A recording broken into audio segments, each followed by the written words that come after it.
काका बस ना. देऊ, मी काय म्हणत होतो की बोल. आय मीन मला असं वाटतं की तू बोल ना काका, असं थांबत थांबत का बोलतोयस? विक्रमादित्य स्वतःहून फोन करतोय, तर मग एकदा भेटायला काय हरकत आहे? काका हे तू बोलतोय? देऊ, मला ना हल्ली तुझ्याशी बोलायची सुद्धा भीती वाटायला लागली. तुझी मतं इतकी ठाम झालेत ना, एखाद्या दगडी भिंतीसारखी. बाबांची असतात ना अगदी तशीच. त्यांच्याशी बोलताना जसं टेन्शन येतं ना, तसंच हल्ली मला तुझ्याशी बोलताना येतं. काका काय बोलतोयस तू हे?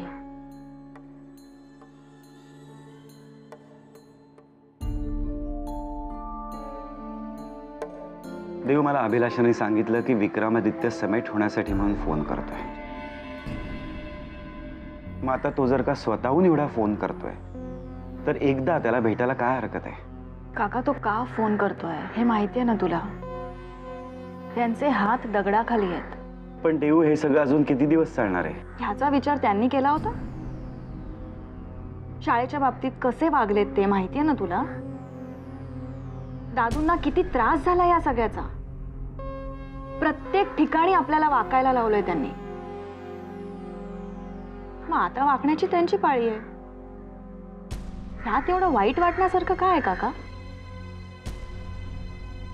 देव, तुझं सगळं बरोबर आहे,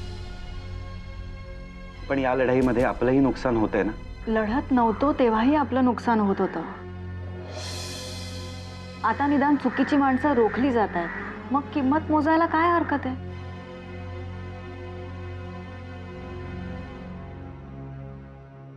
हे बघ काका, मला कळतंय तुला कसली भीती वाटते. आतापर्यंत आपण हारत आलोय, पण स्टे ऑर्डर आणून राजे शिर्क्यांच्या विरुद्ध छोटीशी का होईना आपण लढाई जिंकलोय. यापुढे अशाच लढाया जिंकलो की निर्णायक विजय आपलाच असेल. पण तोपर्यंत समेटाची भाषा नाही.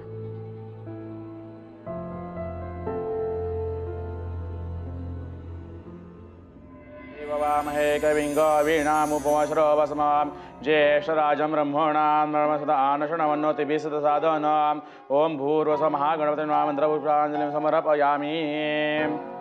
फुलवा हाय ते.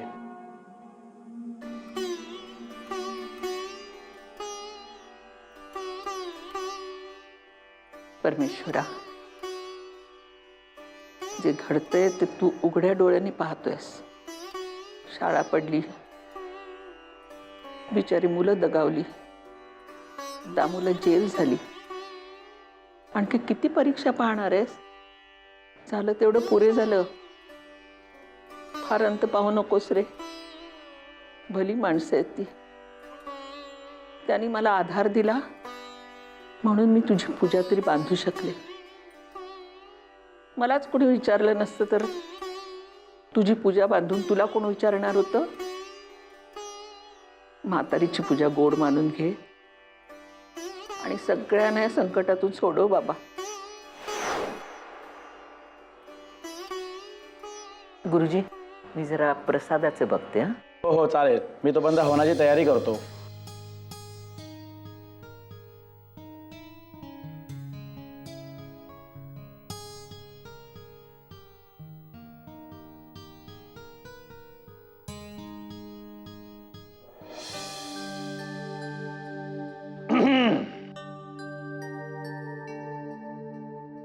कुठे होतास तू? किती शोधलं तुला? आणि काल सांगितलं होतं ना तुला आज गोदा काकूकडे पूजा आहे म्हणून. हो, हे सगळं कशासाठी? घरावरचं अरिष्ट टळण्यासाठी. हो, म्हणजे हे सगळं करून घरावरचं अरिष्ट टळतं? मग गोदा काकूच्या समाधानासाठी आहे म्हणून समज. आणि आता फालतू बडबड नको करू, जरा नमस्कार कर. नाही पण मी काय म्हणतो, हे सगळं करून राजेश शिर्केंची ताकद कमी होणार आहे? हे बघ राज, या पूजेपेक्षाही या पूजेचा संकल्प करणाऱ्या काकूचे इमोशन्स मला जास्त महत्वाचे वाटतात. आणि हे सगळं ती आमच्यासाठी, दादूंसाठीच करते. मग त्यासाठी मी जर हात जोडले तर काय बिघडलं? तू सुद्धा हात जोडलेस ना तर काही बिघडणार नाही. हा हो. नमस्कार करताना सुद्धा चांगला दिसतोस, वाईट नाही दिसत. काकूनी सांगितलं ना म्हणून हात जोडले. उगाच कोणीतरी सांगितलं म्हणून नाही, कळलं ना?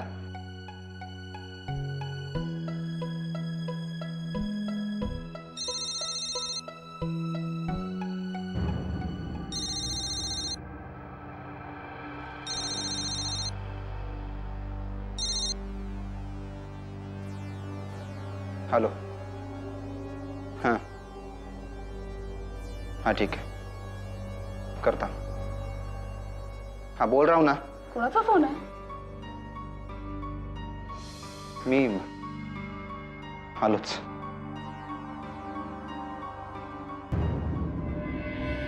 फायनली त्या अर्जुन दीक्षितचं काय झालं? त्या अर्जुनाचं लईच भ्या वाटतंय तुम्हाला? हा, आम्ही सांगितलं ना मंगलाताई, डिव्हीनच्या कुठल्याच शिष्याबद्दल आम्हाला भरोसा वाटत नाही. ठाव आहे रणवीर, तुमच्या मनातलं त्या अर्जुनाचं भ्या घालवाय आम्ही काय केलं सांगू? त्याला आमच्या सिक्युरिटी मंदीच नेमलाय. आता जवा कवा तुम्ही आम्हाला भेटायला याल तेव्हा त्यो अर्जुनच तुम्हाला सॅल्यूट मारेल. कसं? म्हणून आता मंगलाताईंचं नाव घ्या आणि निश्चिंत राहा. ठीक आहे, आम्ही फोन ठेवतो.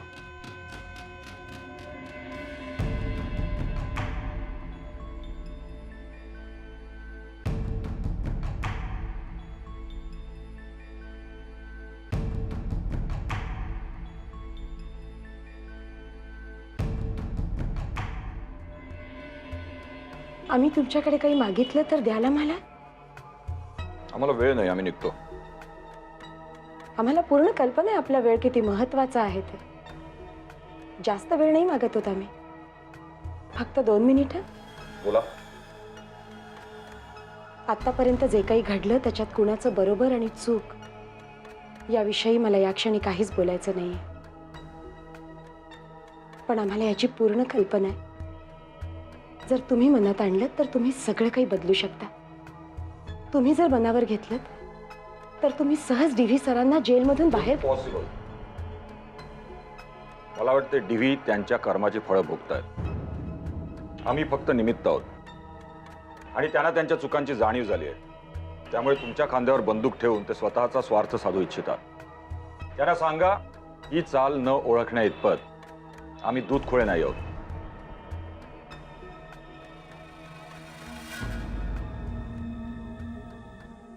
जी जनाब. हाँ मैं करता हूँ जनाब. जी हाँ लेकिन जनाब,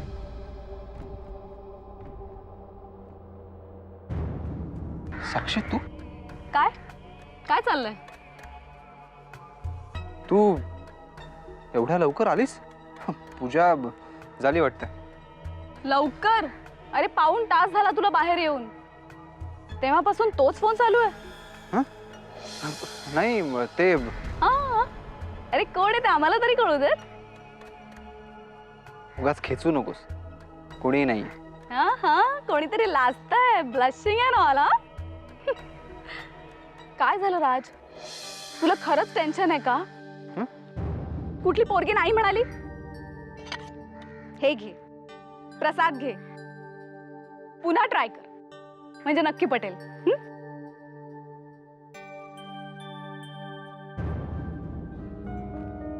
मस्करी करत होते मी. काय झालं राज? हाँ काय नाही, तू जा. नक्की? अगं हो, खरंच काय नाही झालं. तू जा म्हटलं ना.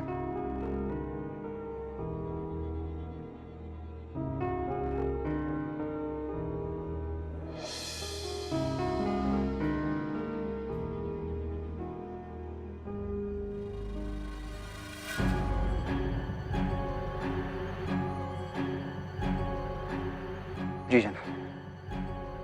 हां.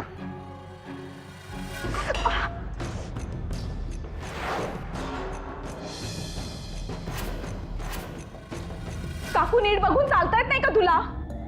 साक्षी, ओरडण्याची काही गरज नाही. हा प्रश्न मी सुद्धा तुला करू शकते. प्रसाद पाडायचा नसतो एवढं मला कळतं. देवा मला माफ कर. साक्षी, एक प्रश्न विचारला तर रागवू नकोस. गोदा काकूंनी दादूंच्या सुटकेसाठी ही पूजा घातली.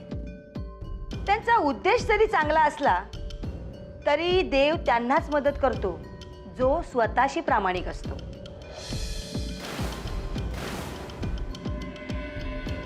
म्हणजे तुला काय म्हणायचंय? दादू स्वतःशी प्रामाणिक नाहीयेत? असं मी कुठे म्हटलं? तूच म्हणतेस.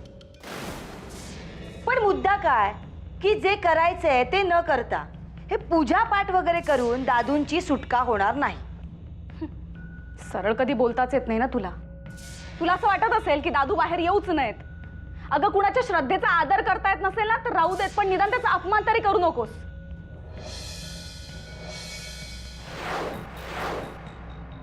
समोरचा माणूस काय बोलतो हे तुम्ही कधी समजूनच घेत नाही. देवयानीला सुद्धा मी हेच समजावत होते की राजे शिर्केंची माफी माग. बघ, दुसऱ्या दिवशी दादू घरी परत येतील. पण तुम्ही दोघी कोणाचं ऐकाल तर ना. काय चाललंय हे? काही नाही, तुझ्या बहिणीला जरा समजावून सांगत होते. देव, तूच काकूला सांग. गोदा काकूनी दादूंसाठी ग्रहशांतीची पूजा घातली होती तर त्याला ही नावं ठेवतील. काकू आता बास. गोदा काकू एवढ्या मायेनं आणि श्रद्धेनं आपल्यासाठी पूजा करते. तिची आहे देवावर श्रद्धा, काय हरकत आहे? पण तुला तुझ्या आईची सुद्धा या देवावर श्रद्धा आहे. एक देव शिल्लक ठेवला नाही तिने. आले का तुमचे बाबा परत?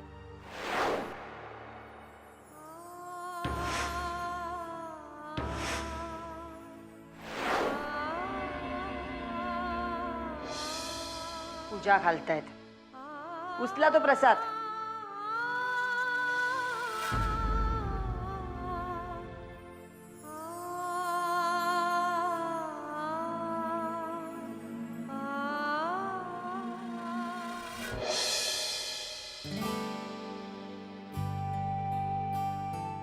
हे बघ, असं हे सगळे रंग माझ्यासाठी.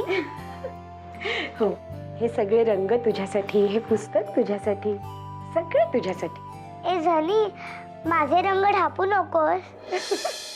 मला काय करायचं तुमचे रंग? खूप उशीर झालाय ना. तुलाही झोपायला हवं होता आणि मलाही जायला हवं. शांत झोप बाळ. नाही, मला तुझ्या कुशीत झोपायचंय. बनूताई, असं हट्ट करायचं नाही. ताईसाहेबांनी उशीर होतोय. मला काय माहिती नाही, मला तुझ्या कुशीत झोपायचंय.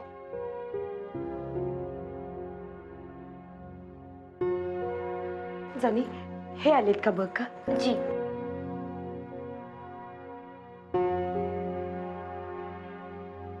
ए, तुला अंगाई गाता येते?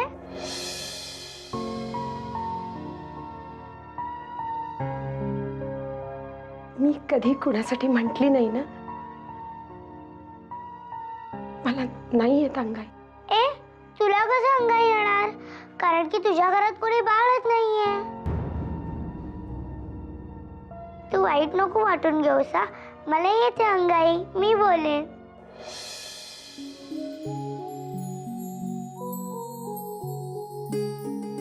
लिंबोणीच्या झाडा मागे चंद्र झोपला ग बाई. लिंबोणीच्या झाडा मागे चंद्र झोपला ग बाई. आज माझा पावसाला झोप का ग येत नाही. लिंबोणीच्या झाडामागे चंद्र झोपला.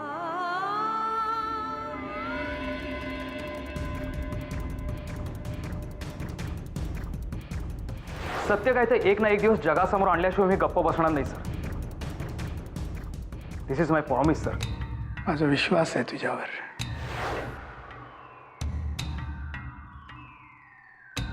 उद्यापासून तुझी ड्युटी मंगलाताई लोहार यांच्या बंगल्यावर सिक्युरिटी फोर्समध्ये आहे. काय तर म्हणे मंगलाताई लोहारांच्या सिक्युरिटीची जबाबदारी सांभाळा. अरे असं सांगताना यांना आपली जबाबदारी काय याची सुद्धा जाणीव उरली नाही. पण मी डी व्ही सरांना या प्रकरणातून निर्दोष मुक्त केल्याशिवाय स्वस्थ बसणार नाहीये. ज्या माणसामुळे हा इन्स्पेक्टर अर्जुन दीक्षित आज समाजासमोर इन्स्पेक्टर म्हणून गर्वाने उभा आहे, अशा डी व्ही सरांना जर मी आज मदत करू शकलो नाही तर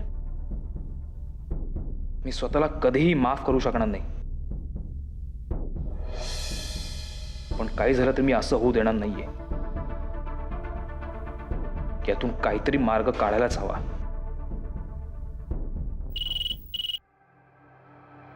देशमुखला फोन द्या. देवयानीच बोलते. तू काय आमच्या फोनची वाट बघत बसलीस काय? कामाचं काय ते बोला, नाही तर मी फोन ठेवणार आहे. फोन ठेवायचा नाही. फोन ठेवायचा नाही.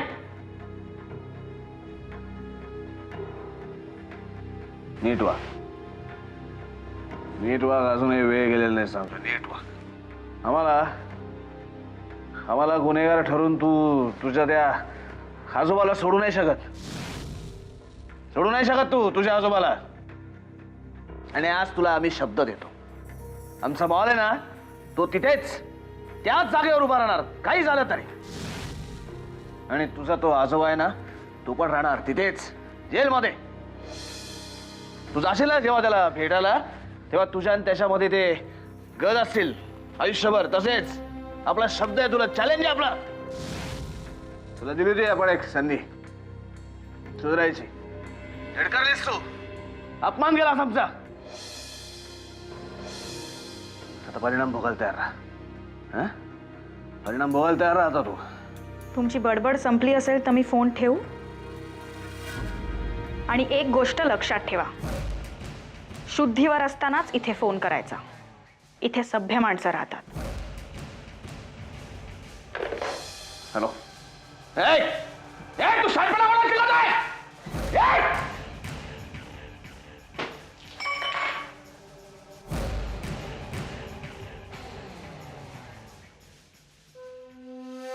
आउट ऑफ कंट्रोल झालात तुम्ही आदित्यराजे. आउट ऑफ कंट्रोल झाला आदित्यराजे. भैया साहेब, तुमचं फार चालतं ना राजकारणात. तुमचा खूप होल्ड आहे सिस्टीम वरती. भैया असल्या भुक्कड माणसाला तुम्ही थांबू का नाही शकत? हा हिचा आजोबा आणि ही त्याची झेरॉक्स कॉपी रोज उठून आमचं डोकं घालतात, आमचा अपमान करतात, आमच्या कन्स्ट्रक्शन वरती स्टे आणतात. तुम्ही काय थांबू शकत त्यांना? कंट्रोल व्हा राजेश शिर्के म्हणे. साहेब तुम्हाला सांगतो, त्या कोर्टानं डी.बी. देशमुखला सोडेल ना तर नाही सोडणार. पण मी त्या डी.बी. देशमुखला नाही सोडणार. कधीच नाही सोडणार. तो जिथे कुठे असेल ना तिथनं उचलून आणि चला. शुद्धीवर नसतानाचे बोले ते. शुद्धीवर असताना पण हे शब्द असणार आहेत भैया साहेब. शुद्धीवर असताना पण हे शब्द असणार.